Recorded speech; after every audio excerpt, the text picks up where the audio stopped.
Halo, selamat datang di Q&A Bicara Bandar episode yang ke-26 bersama saya Arga dari Creative Trader. Pada podcast kali ini, saya akan menjawab pertanyaan-pertanyaan yang masuk, terutama tentang kebijakan penutupan mata retail atau penutupan kode broker yang rencananya akan diberlakukan sepanjang jam market mulai besok, tanggal 6 Desember 2021. Seperti kami bahas dalam podcast sebelumnya, kebijakan ini adalah kebijakan strategik yang dilakukan oleh BEI. Temanya untuk mengurangi herding behavior atau yang dipahami retail untuk mengurangi pengguna analisa bandarmologi, seperti di mana sistem judge, sistem transaksi yang ada di BEI harus dimodifikasi untuk mengurangi penggunaan analisa bandarmologi supaya kode broker nggak ditampilkan lagi, disembunyikan dari investor retail sepanjang jam market dan baru akan ditampilkan di akhir perdagangan. Seperti pembahasan kami pada podcast sebelumnya juga bahwa kebijakan ini memang kemungkinan besar akan bermanfaat untuk memperlancar rantai makanan dari bursa, memperlancar mengalirnya dana dari para investor retail yang memang newbie yang masih polos-polos, pengguna analisa yang teknikal kayak fundamental kayak gitu dan lain-lain untuk diserap supaya bisa diserap ke pihak yang lebih baik, lebih besar dan lebih mengerti lah tentang bursa saham. Penyerapan dana tersebut, rantai makanan tersebut yang diharapkan akan menjadi lebih sehat pasca kebijakan tersebut kayak gitu, sampai karena udah repot-repot sistem judge harus dirubah, tentunya ada kebijakan yang harapan sangat besar dari perubahan tersebut. Seperti itu dan terlepas dari itu masih banyak pertanyaan yang masuk tentang bagaimana adaptasinya, kenapa kebijakan ini dilakukan, apakah bandar tetap bisa lihat atau tidak data-data kode broker tersebut dan banyak hal lain, dan kurang lebih itu yang akan fokus saya jawab pada podcast kali ini. Oke, mari kita mulai.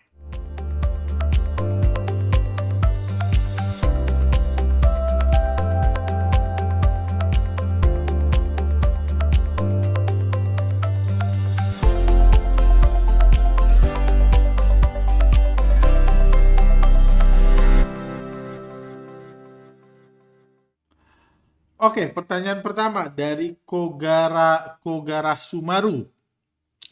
Salam sehat Bang Arga. Apakah dengan ditutupnya broker summary akan membuat retail menjadi takut untuk masuk ke saham-saham dengan market cap kecil karena lebih rawan hanya menjadi makanan saja, sehingga membuat saham-saham dengan market cap besar dan fundamental yang lebih baik menjadi lebih ramai dan bandar akan lebih bermain di saham tersebut? Oke, ya retail takut atau enggak baru bisa kita lihat nanti tentunya mulai besok, apakah retail takut menjadi masuk ke saham-saham market cap kecil gorengan karena ya memang tujuannya untuk jadi makanan mereka. Cuman apakah mereka akan jadi takut karena peluang mereka jadi makanan akan semakin besar ke depan, ya saya nggak tahu sih, karena yes, bagi beberapa retail, bahkan bagi saya sekalipun, saya akan berhati-hati di awal perdagangan besok, seminggu ini saya akan lihat dulu adaptasi bagaimana perubahan pergerakan retail, terutama karena mata ditutup satu sekarang kayak gitu, jadi beradaptasi. Jadi tentunya ada rasa ketakutan, apalagi di saham-saham yang terkenal bandarnya liar, ngebantingnya cepat dan lain-lain, tentunya saya akan lebih aware dan lebih berhati-hati untuk masuk, apalagi ke saham-saham ya bukan market cap kecil atau besar ya, karena saham blusuknya market cap-nya besar. Kayak gitu ya, saham gorengan lah, saham yang bandarnya lebih kejam dari bandar-bandar asing sebagai contohnya kayak gitu. Tentunya ada situ, tapi ya seperti bilang kita ini hanya sejumlah kecil orang. Di bursa kita ini ada anak-anak ajaib yang sejak detik pertama trading pun diedukasi untuk tidak ada running trade, tidak melihat broker summary, tidak menggunakan analisa bandarmologi. Mereka tentunya makanan yang lebih nikmat bagi banyak orang dan pertumbuhan mereka sangat sehat dalam masa COVID-19 ini. Seperti itu, dan mereka ya, yang saya maksud di sini adalah mereka sama sekali tidak akan takut. Apalagi di tahun 2021. Nah, ini juga kan era pom-pom saham, influencer-influencer yang untuk mengajak para followernya untuk membeli saham yang sedang mereka goreng atau mereka jual, itu sesuatu yang sudah sangat efektif juga untuk menarik uang-uang investor retail terlepas dari ada atau tidak adanya broker summary ya, dan seperti saya prediksi juga nanti after 6 Desember menurut saya bisnis influencer saham itu akan semakin sehat karena memang ya paling ya kan enak lebih paling enak penutupan mata investor retail itu tentunya akan cukup efektif untuk membuat orang ya percaya penuh tanpa bisa melihat apa-apa kan. Kalau udah percaya nggak bisa ngelihat itu ya nggak ada pilihan, cuma bisa percaya kayak gitu. Jadi takut atau enggak itu pilihan pilihan lain. Tapi kalau pertanyaannya apakah jadi bandar akan lebih senang main saham berfundamental lebih baik dan lain-lain, tentunya itu beda urusan lah kayak gitu. Ini kan isunya adalah rencananya adalah investor retail matanya ditutup. Tapi bandar tahu akan tetap jualan tahu, bandar sampah akan tetap jualan sampah, bandar mercy akan tetap jualan mercy. Kayak gitu. Semua akan sebisa mungkin menyerap uang investor retail. Itu yang saya bilang. Jadi bandar saham-saham busuk bukan berarti jadi berhenti, gue berhenti ngegoreng karena karena retail nggak mau jadi gue menyerah. Enggak, mereka tentunya punya banyak effort, punya banyak strategi untuk mempermudah proses penyerapan dana retail dari retail seperti itu. Lanjut dari Hey Jude, macam betul aja bursa bakal hancur kalau broker summary ditutup, berarti bursa AS sudah hancur lah sejak lama. Nggak ada, saya nggak pernah sekalipun mengatakan bursa akan hancur kalau broker summary ditutup dan broker summary total ditutup, tentunya tidak. Nggak pernah sekalipun saya mengatakan bursa akan hancur. Seperti bahkan saya bilang bursa akan kacau kalau bandar-bandarnya gagal menyerap duit dari retail. Itu saya katakan. Bursa akan hancur enggak? Bursa akan kacau kalau investor retail banyak diblokir atau bandar misalnya ditangkap dan lain-lain, itu bursa hancur. Kayak gitu, bursa nggak akan hancur karena itu. Cuman mungkin investor retail akan lebih banyak terserap uangnya. Kan investor retail miskin nyangkut dan lain-lain itu nggak ada urusannya sama IHSG akan hancur kan.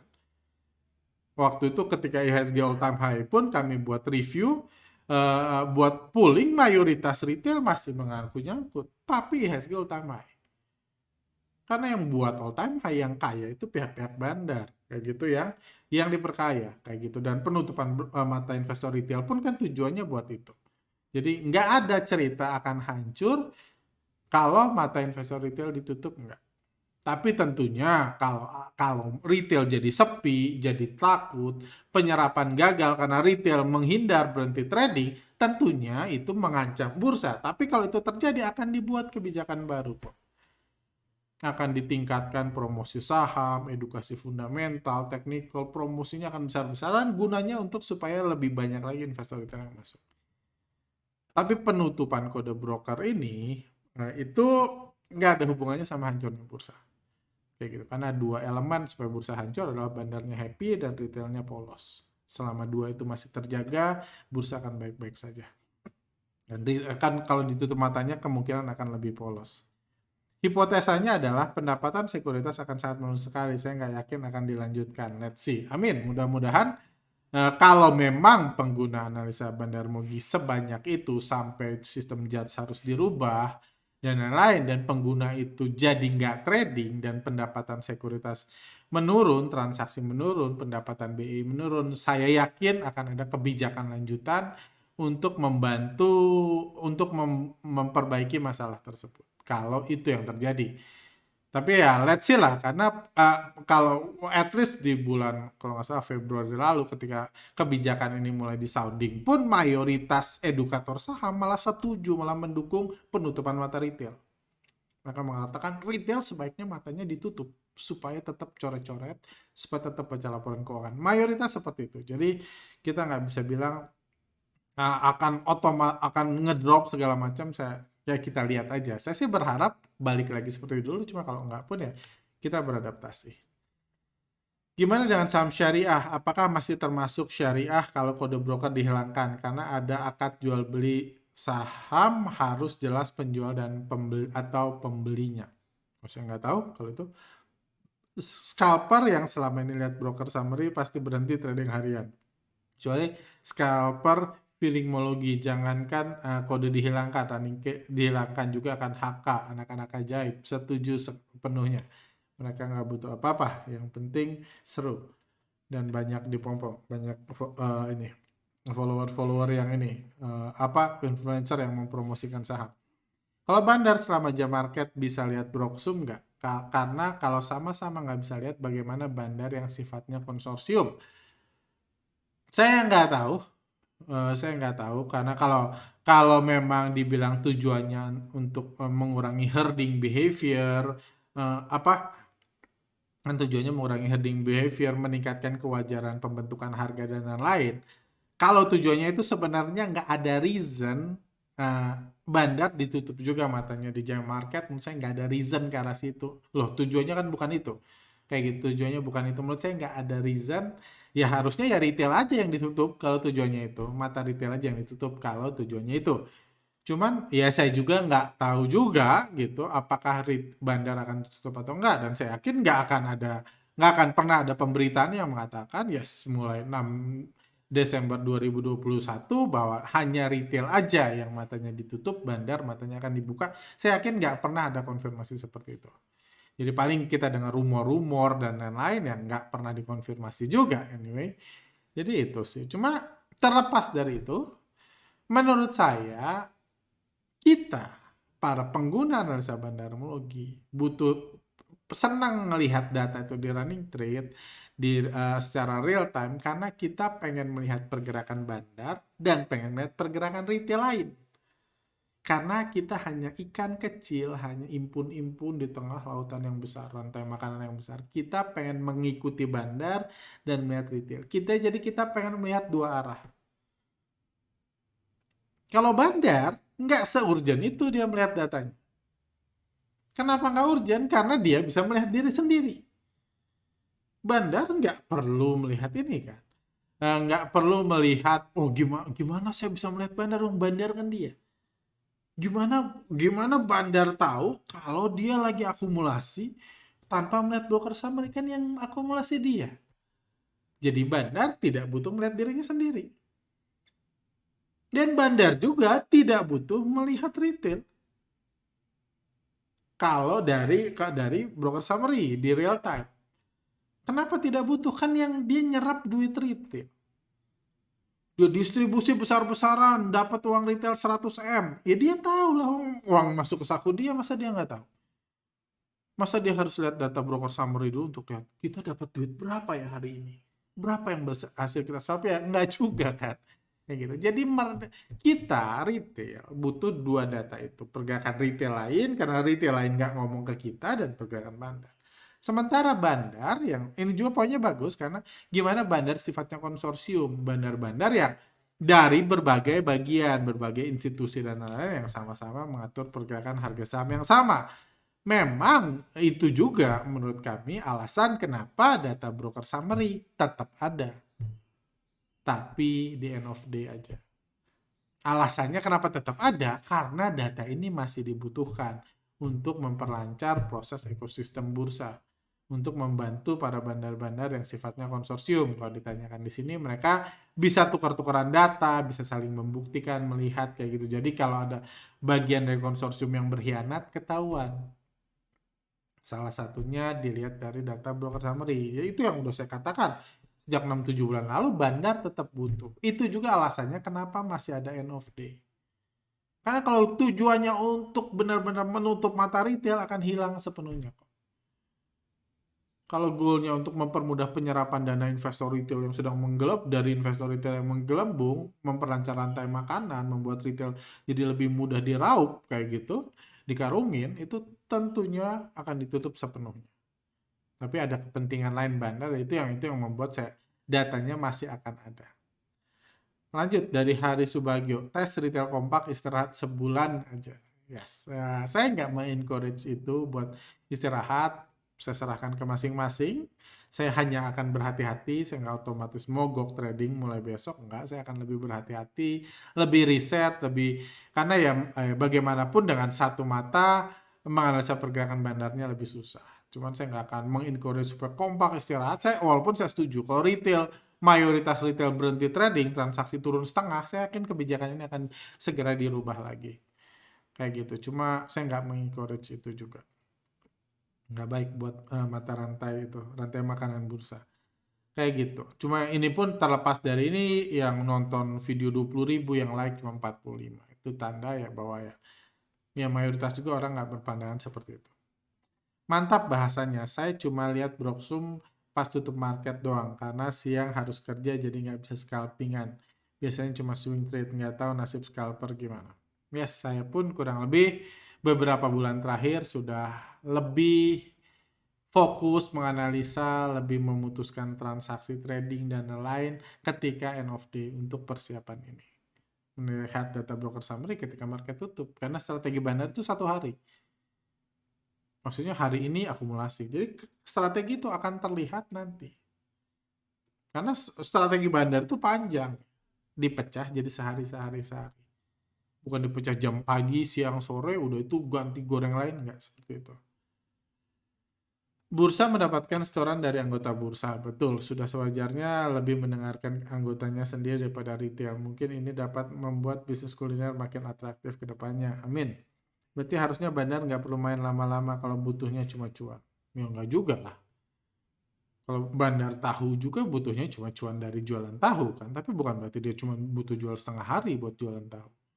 Dia bisa bertahun-tahun jualan tahu. Itu yang membuat Anda bisa menggunakan analisa bandar ini untuk jangka panjang. Karena bandar pun punya strategi jangka panjang dalam bisnis kuliner mereka. Ini udah tadi ya. Lanjut. Saya ingin tanya Pak Arga, bukankah kalau hanya menutup kode broker real time tapi broker summary-nya tetap bisa diakses secara real time, berarti masih akumulasi distribusinya masih bisa dilihat dengan top 3, top 5, top 10. Hanya nama brokernya saja yang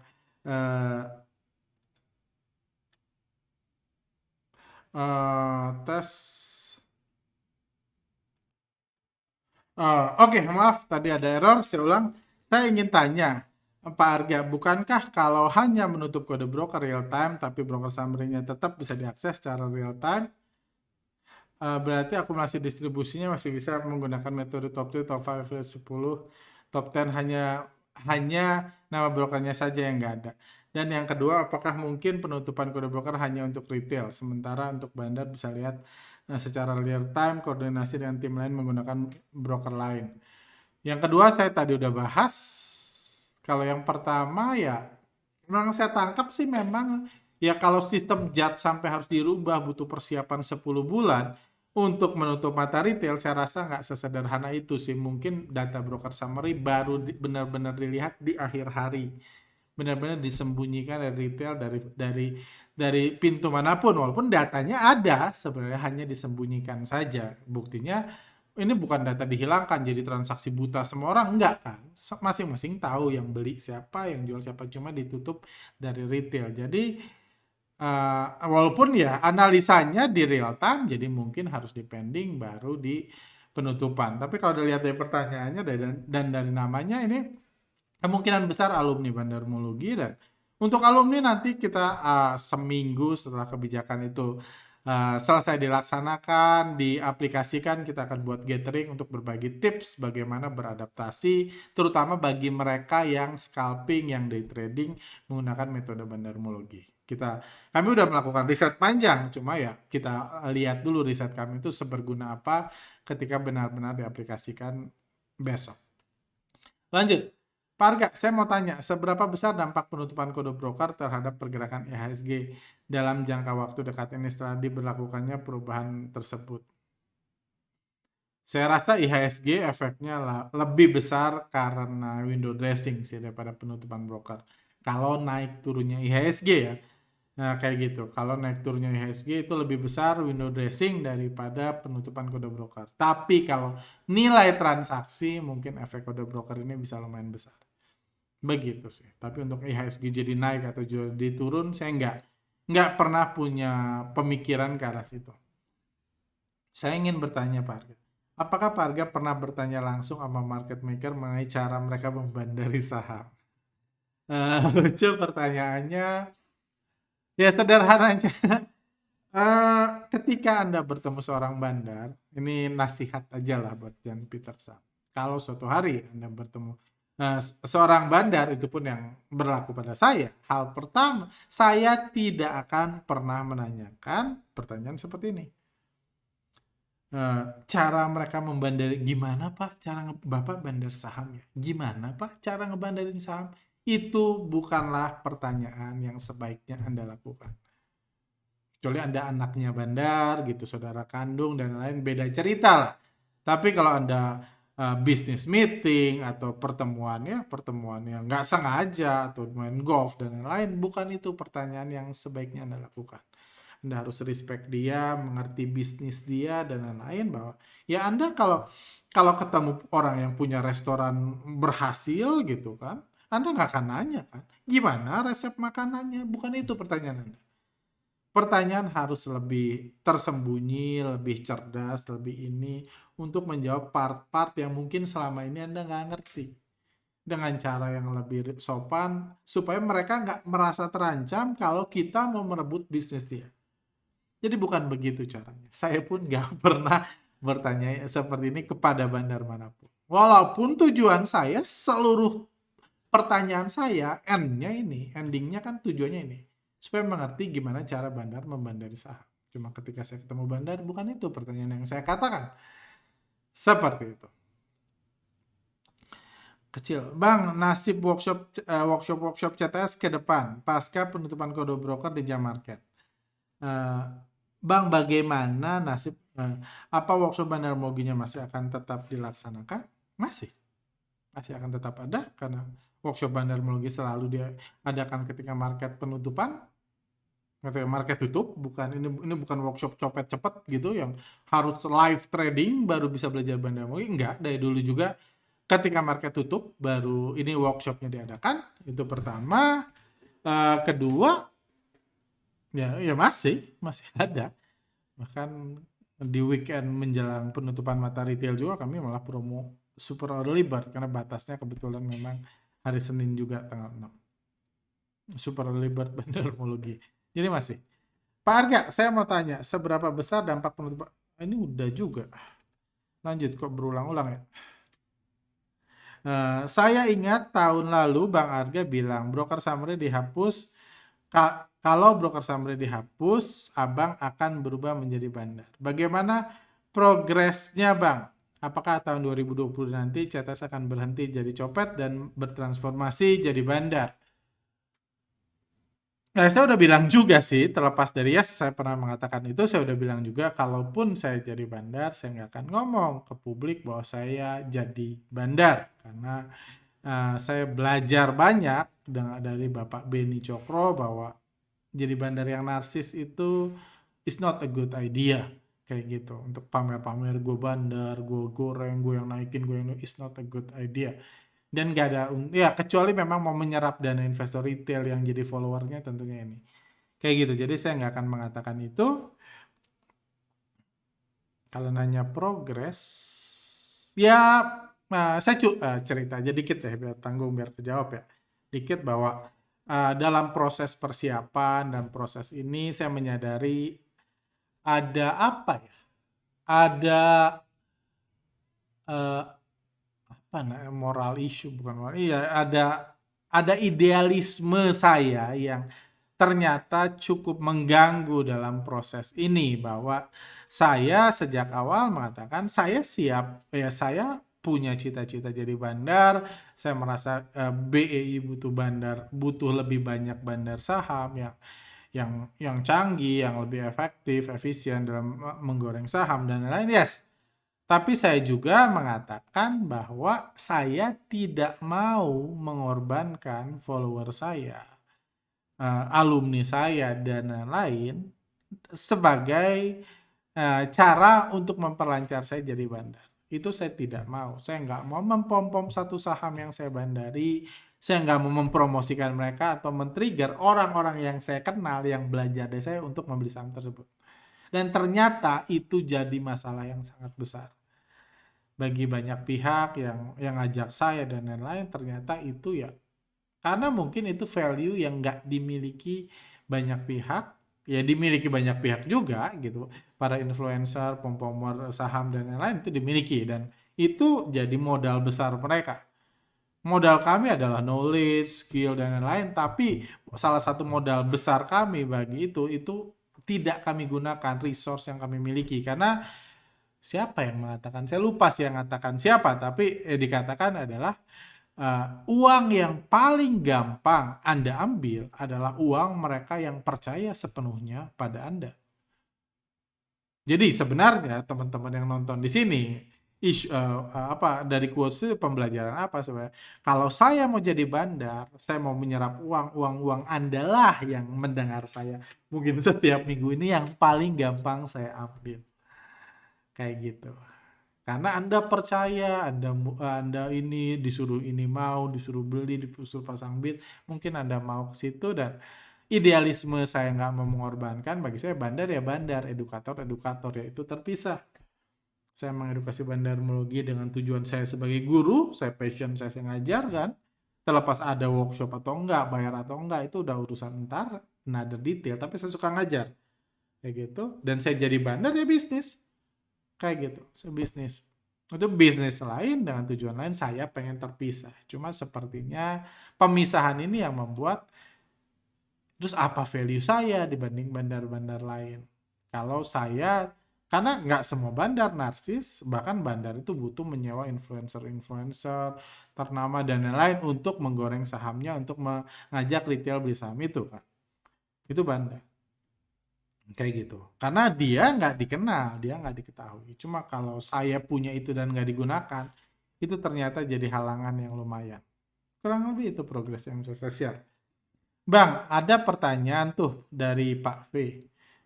Bagaimana seorang yang nggak pernah jadi bandar saham bisa ngajarin soal bandarmologi? Itu mah katanya training for living, bukan stock for living. Terus ditantang buka-bukaan bukti hasil trading. Semoga tantangan tersebut bukan ditujukan ke Bang Arga sebagai pionir bandarmologi di Indonesia, tapi selalu sama Abang yang mengidentifikasi uang palsu pada kripto. Ya saya bahas yang atas saja ya. Bagaimana seorang yang nggak pernah jadi, saya nggak tahu, ini saya baru baca di sini ada tantangan, entah ke saya atau bukan, saya nggak tahu lah. Trading for living, stock for living, terserah, itu penilaian masing-masing. Saya nggak ngerasa butuh memperbaiki atau menyalahkan itu. Yang pasti saya trading, saya dapat profit dari trading, good enough buat saya, kayak gitu. Bagaimana seorang yang nggak pernah jadi bandar saham bisa ngajarin soal bandarmologi? Ini pertanyaan yang lucu sebenarnya. Pertanyaannya bisa dirubah. Bagaimana seorang yang tidak pernah jadi ular bisa mengajari jadi pawang ular?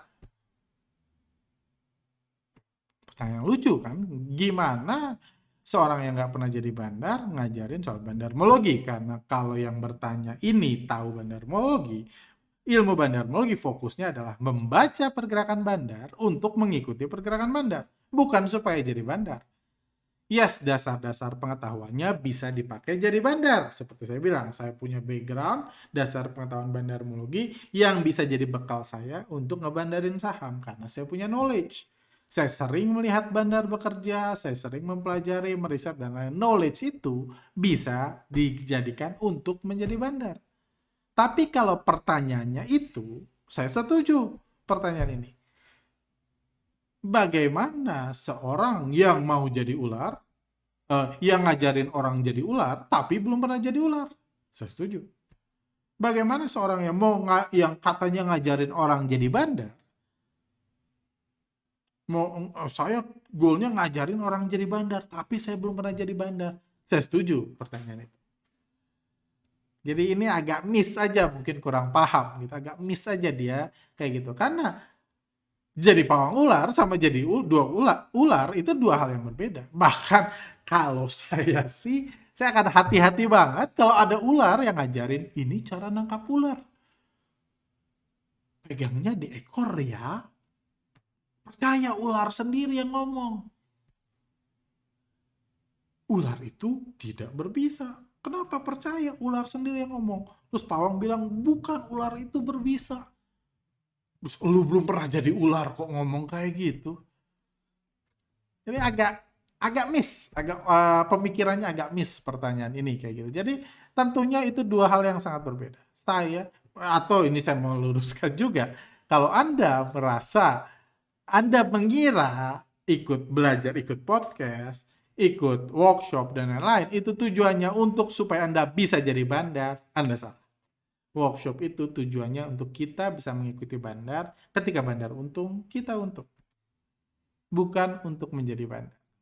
Dan saya pun bilang, saya berkali-kali bilang, saya fokus belasan tahun itu mengikuti pergerakan bandar supaya sebagai retail kita bukan cuman nggak harus jadi makanannya bandar, tapi bisa ngikutin bandar. Ikut cuan bersama bandar. Itu tujuan workshop bandarmologi. Makanya saya nggak merasa harus jadi bandar untuk bisa mengikuti bandar. Saya bisa lihat kan. Saya nggak ngerasa harus jadi ular untuk bisa nangkap ular. Kayak gitu. Ya kayak gitu sih, mungkin kurang paham aja. Nah, lanjut, alasan penutupan kode broker adalah untuk mengurangi herding behavior alias aksi ikut-ikutan. Pertanyaan saya, kalau tujuannya itu kenapa solusinya adalah menutup kode broker dan bukan menindak para influencer yang selama ini menjebak para followernya untuk mengajak ikut-ikutan membeli saham yang sedang mereka goreng, gagal paham. Yang di Indo, ya, yap, ya kita sama-sama tahu lah kenapa solusinya menutup kode broker bukan menindak influencer. Karena bukan menindak para influencer, menghukum, mengambil sanksi. Karena ya tujuan keputusannya beda. Kayak gitu. Tujuannya keputusannya beda, bukan supaya Anda nggak beli saham. Keputusannya tujuannya supaya Anda nggak membeli saham yang sedang digoreng influencer. Bukan itu. Tujuannya beda. Apa? Target market, sasaran keputusannya beda. Kayak gitu. Kita dilarang ngikutin bandar. Kita bukan dilarang membeli saham yang sedang bandar jual, justru di-encourage mungkin. Untuk membeli saham yang kalau bandar profit taking ya lu kasih duit lu biar profitnya bandar bisa ambil duit tuh supaya profit, itu tujuannya. Bukan untuk melindungi retail supaya nggak ini, nggak. Kayak gitu. Bahkan ketika matanya ditutup akan lebih mudah bagi para influencer ini untuk melanjutkan aksinya. Kayak gitu. Jadi tujuannya beda. Anda harus paham tujuan kebijakan itu buat siapa. Kayak gitu. Karena susah buat kebijakan yang menguntungkan dua belah pihak. Jadi memang harus memilih. Kayak gitu. Kayak di tinju gitu, apapun di sepak bola, apapun keputusan wasit itu akan menguntungkan satu pihak dan merugikan pihak lain. Jadi memang harus dipilih pihak mana yang akan diuntungkan. Lanjut pertanyaan saya Bang Arga di video sebelum ini dari Robs. Mengacu pernyataan Bang Arga sudut pandang yang luas, bagaimana dengan market stock di luar negeri ya, yang mungkin tanpa broksum baik running trade maupun end of day, dan notabene market di luar masih berjalan mulus dengan bandar masih berjalan dengan kondisi market tersebut. Ya ini sudah saya jelaskan, jadi ya pertama nggak ada hubungannya sama IHSG ya. Kalau transaksi mungkin cuma IHSG. Dan ada yang bilang, ya banyak kan yang bilang di podcast ini pun mungkin ada 3 lebih pertanyaan yang membahas itu, yang mengatakan bahwa di luar negeri aja baik-baik aja, all time high, kenapa harus takut? Yang saya takutin adalah bandarnya. Karena kalau menganggap IHSG retail-retail akan semakin kaya pasca ditutup bandarnya, adalah berarti kita punya kepercayaan sangat besar, optimisme sangat besar, bahwa ketika mata ditutup, bandar akan masukin duit ke saku kita. Profit akan dikirim ke RDI kita karena mata kita ditutup. Kayak gitu. Berarti itu lagi ngomong sikap, kebaikan hati, kemurahan hati, kedermawanan para bandar-bandar di bursa kita. Kayak gitu. Kalau Anda punya kepercayaan itu, Anda berarti mulai Senin depan Anda akan optimis, saya akan tambah kaya nih, karena mata saya udah ditutup. Berarti profit akan dikirim, karena saya nggak bisa nyari sendiri, profit akan dikirim, kayak gitu. Ke RDI saya oleh para bandar-bandar, karena bandarnya baik. Kalau itu kebijakannya, go ahead. Kayak gitu. Cuma itu yang membuat orang khawatir, karena mungkin salah satu yang saya udah ratusan kali mengatakan, salah satu konsep mungkin bursa di luar negeri di Amerika sana baik karena ya Anda tahu bandar asing juga jauh lebih ini kemanusiaan dibanding bandar lokal dalam ngegoreng harganya.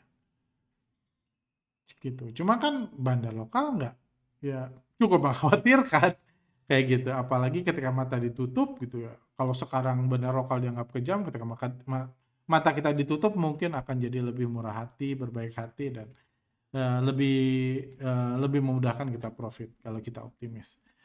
Kode broker ditutup, apakah foreign flow tetap bisa terdeteksi ketika market open? Contoh di RTI untuk memfilter net foreign buy ketika market berjalan. Apakah kebijakan penutupan kode broker tipe investor tidak ada di NFB, NFS selama market berjalan akan tetap karena hanya ditutup pada running trade dan block sum? Fokus ya, kita lihat aja sih. Ini pertanyaan yang akan terjawab besok. Mungkin ketika Anda nonton ini pun sudah terjawab, dan saya rasa nggak ada gunanya saya nebak-nebak di sini. Cuma prediksi saya sih, at least foreign flow ketika market open di RT itu harusnya enggak. Karena kalau saya baca kebijakan ini, salah satu rencana penutupan mata retail, salah satu yang mau ditutup adalah dari pergerakan investor asing. Jadi tentunya akan dibatasi untuk mempermudah aksi asing di bursa kita. Sebagai trader bagaimana ini, terakhir aja deh. Sebagai trader bagaimana persiapan Abang untuk tanggal 6 Desember nanti? Kira-kira apa saja yang berubah dan bagaimana cara kita beradaptasi dengan perubahan tersebut? Minta tips-tipsnya, Bang. Saya udah bahas sih di video kemarin. Nah, ini saya sebagai trader aja ya. Saya sebagai trader sih ya, saya tahu saya harus beradaptasi. Ini perubahan besar, belum pernah ada perubahan sebesar ini dalam analisa bandarmologi dalam berapa belas tahun terakhir kayak gitu. Jadi ini perubahan yang sangat besar, dan apa ya? Ini sesuatu yang sorry, tes. Sorry, ini perubahan yang sangat besar, dan apa? Sorry tadi keganggu.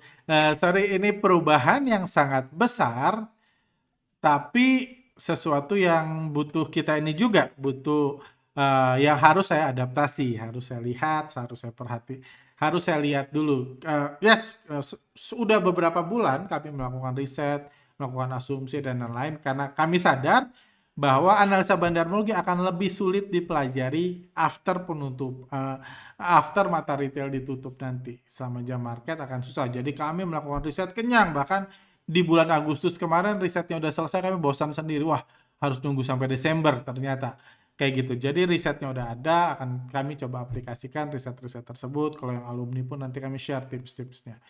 Kayak gitu. Cuma ya, yang pasti yang at least buat saya pribadi, hal pertama yang akan saya lakukan adalah, ya saya sudah latihan juga menggunakan otomatik, smart order lah, kalau bahasa generalnya di sekuritas, smart order, di mana saya akan meriset, menganalisa, saya buat trading strategi. Misalnya kalau harga turun segini buy, pas jam market, kalau harga turun ke bawah sini di stop loss misalnya. Kalau memang udah dekat level stop loss saya turun pada hari tersebut, udah itu, atau kalau perlu, kalau harga naik tiba-tiba 20% pun saya profit taking. Saya akan gunakan itu karena saya tahu riset saya ketika market tutup akan lebih baik daripada ketika market buka.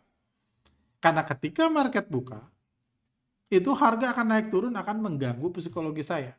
Dulu ada reason kita melihat ketika market buka, ketika harga naik turun, kita bisa ngelihat bandarnya ngapain. Tapi kalau sekarang asumsinya kita nggak bisa lihat bandarnya ngapain, ya ngapain kita lihat harganya naik turun? Karena ada penjelasan psikologisnya, ketika market bergerak, itu psikologis kita akan dipermainkan oleh bandar dengan naik turun. Bahkan analisa kita jadi lebih buruk untuk mayoritas orang. Tapi dulu itu dikompensasi dengan data tambahan yang bisa Anda tambah.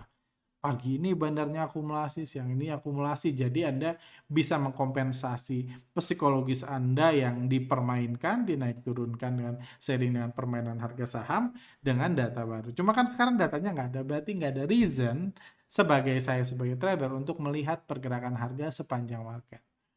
Dan sebenarnya itu cukup encouraging bagi saya karena kalau Anda dengar podcast saya dari dulu, saya itu tidak pernah mengencourage. Tujuan saya itu bukan membuat para full-time trader di Indonesia. Kalau ada full-time trader belajar dari saya dan termotivasi dari saya happy.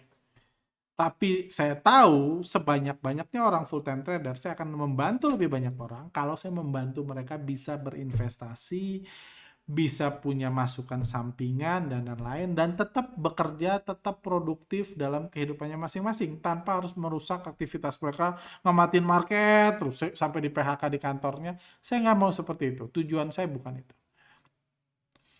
Jadi dengan ini berarti memang nggak ada alasan lagi Anda perlu ngamatin market sepanjangnya market, dan kalau ini bisa kita formulasi dengan baik, di manage dengan baik, diadaptasi dengan baik, akan lebih banyak orang-orang yang tetap bisa profit dari saham dan tetap bisa fokus di kerjaan, karir, keluarganya sehari-hari.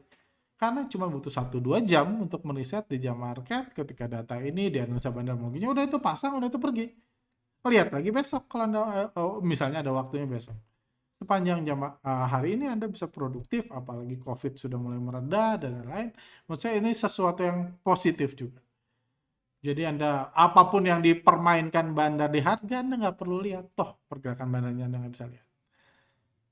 Saya yakin kalau itu bisa diadaptasi, banyak orang akan membuat lebih banyak, tujuan saya orang-orang itu akan mendapatkan hasil maksimal tanpa harus meninggalkan pekerjaannya. Kayak gitu. Tanpa harus ini meninggalkan, kan pekerjaan itu bisa talentanya dan lain-lain.